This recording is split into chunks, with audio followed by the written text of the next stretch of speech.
আসসালামু আলাইকুম। আশা করি আপনারা সকলে ভালো আছেন। আরও একটি গুরুত্বপূর্ণ ভিডিও নিয়ে আপনাদের সামনে আমি হাজির হয়েছি। আজকের ভিডিওটি তারাই দেখবেন যারা নতুন ভোটার হয়েছেন। অবশ্যই নতুন ভোটাররা আজকের ভিডিওটি দেখবেন। তা না ছাড়া ভোট কেন্দ্রে যায়া অনেক সমস্যা হতে পারে। আজকের ভিডিওতে আমি আপনাদেরকে দেখাবো কিভাবে আপনার ভোটার লিস্ট বার করবেন এবং আপনার কেন্দ্র কোথায় সেটিও কিন্তু আজকের ভিডিওতে বের করা আপনাদেরকে দেখিয়ে দেব।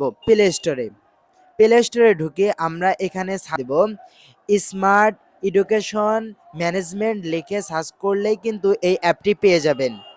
এই অ্যাপটি অবশ্যই আপনাদের ফোনে ইনস্টল করে নেবেন। যেহেতু আমার ইনস্টল করা রয়েছে আমি অ্যাপটিতে প্রবেশ করছি। অ্যাপটিতে প্রবেশ করে দেখতে পাবেন এখানে আপনি কোন ভাষায় চাচ্ছেন। আপনি যদি বাংলা ভাষায় হয়ে থাকেন তাহলে এটি নিচেরটি সিলেক্ট করতে পারেন। তো আমি অবশ্যই বাংলায় বুঝতে চাচ্ছি তাই আমি নিচেরটি সিলেক্ট করে নিলাম।